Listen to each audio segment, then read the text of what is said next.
So, with that in mind, let's go ahead and move on to a little bit lighter tone. And we are going to talk a little bit about what happened in the last session. Now, one of my favorite scene from the last session happened right at the beginning, where poor Kreetha, who was just drinking for like a week and a half straight, she was having trouble. is finally about to sober up for the first time in like a week and a half. And finally, Durgadin decided to have a little bit of a heart-to-heart.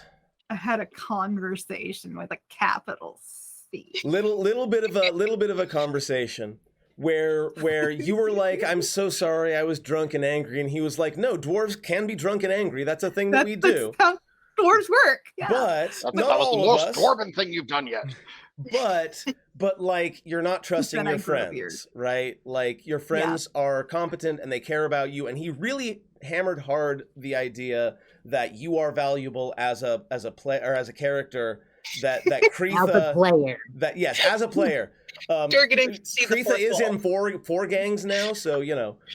But like, you have been like, you are valuable in yourself, and that's something that Kreetha was struggling with.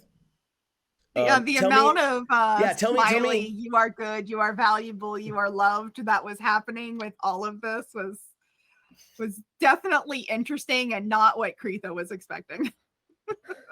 And yeah, what else do you remember from that morning? Because Kreetha woke up to a bit of a surprise, yeah? Yeah, so Kreetha had a beard because Kreetha finally attuned to Durgadin as a weapon. Like attuned, and there is a 50-50 chance the first time, and then like basically I rolled and failed and woke up with like a big luxuriant beard that was also very traumatic. Or you rolled and succeeded. I rolled and succeeded. I'm just saying. The dwarf. But yes, so I actually got to be shaved by Calder. So there was some really interesting both heart-to-hearts with Calder and heart-to-hearts with like Echo, and the absolutely most interesting conversation with Vic, where Vic was like, "You don't think I'm a friend?" And it's just like all of the feelings. So the first half of this last game was very, very emotional. Now, there was a particular revelation, and I believe that Echo made it. I don't recall, regarding how long they had been apart from Barnabas. Who was that said that? Yeah. Oh yeah, because we were clearing up the confusion about like Kreetha thought we had abandoned Barnabas to go travel to Mirabar on his own, and we're like, no, it's only been like 18 hours, if that, since we last saw him, because we've been using teleportation circles, and we're going to use one later to get to Mirabar. And Kreetha, in which it always makes Kreetha barf because Kreetha is allergic to teleportation. Yeah, Kreetha, despite having magic of her own, which she doesn't necessarily see as magic, but I don't teleport. There's a difference. It's not quite as overt. That's true. It's specifically teleportation. It's that weird, like, demolecularization. Like, she'd be barfing on the Enterprise transporter beam too. This is actually based on another character I have that I love. Huh? I'm nationalizing it as like the elevation change. The Star Trek teleportation beam is canonically you get killed and then you get that is so not where we're going here. We're not having that conversation here. I would barf if I was killed and then reconstituted, wouldn't you? Okay. Yeah, back on the rails. So yeah, we had some heart-to-hearts, talked about going north, made sure everyone was aware that we're heading into a war zone, and then we did. We teleported to Mirabar, got outfitted in cold weather gear because we're in the north. Whoa, now. I think we're skipping a little bit though, because you get to Mirabar and you immediately meet a couple of the scouts from Barnabas's army who are able to offer you not only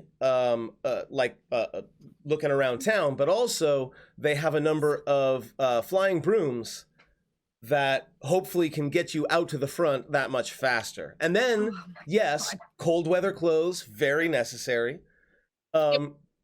Jeff, I would like you to tell me a little bit more about the flying brooms, because I seem to remember Calder enjoying that very much. Jeff has a private affection for the flying brooms in D&D because they're fun and stupid. They're an uncommon magic item that offers access to the Z-axis of the game, and they're fantastic. And Calder shares my enthusiasm, I've decided. So when he got one for the first time, he's like, yes. Now, and then, well, he took one and did that. But the Vic did stuff with the others. Made a new contraption, one that I'm sure is just a flying pile of OSHA violations. Oh no, it's perfectly OSHA fine. Doesn't exist. The emergency exits are everywhere. It's fine. So yes, Em, why don't you tell me a little bit about the contraption that Vic built out of metal and I think duct tape and some flying brooms and hope? Nope. So first of all, OSHA doesn't exist. Neener, neener, neener. Ha ha ha ha. I will tell the priestesses of OSHA you said that. I'm sorry, did you say oh shit? Of OSHA. Renowned deity of safety and protection. Oh, I love it. I really need to make a paladin of OSHA next time. Do it. It works better. It works better in a modern setting. Straight honest. I upgraded my cart to not need wheels anymore. Yeah, Kretha was really unhappy. And then I Yes, I strapped the frog into it. Kretha and Durgadin share this kind of disdain of flying. More like terror, but disdain is what they would say in public. And then I believe you made your way up north to Mirabar. And you made your way north past Mirabar. Thank you. We were as you were heading towards the front, as it were, not only did you find lots and lots of regimented military tents in regimented military rows, but as Jen said earlier, there are hangers-on on any sort of battlefield, and it seemed off to the east or off to the west, like the circus was in town. Mm-hmm. And so I seem to recall Echo just going ahead and jumping off a low-flying, very fast-moving object. Yep. Fine. Echo's a monk. Define fast-moving. Doesn't it only move at 60 miles per hour? That's like Echo's walk That's speed. pretty fast. It does move at Echo's normal walk speed. It's pretty fast. Echo casually walks down the street the same speed. It's one of those annoying speed yes, walkers. so I am seeing Echo dropping off of the plane, hitting the ground, and immediately going into a Naruto run. Yeah, he booked it because you said the circus tents looked very familiar, so he booked it towards the tents. He was pulling the tent flap back, and that's where we ended. And that is where we begin today, friends. What an amazing transition. I am such a f***ing professional.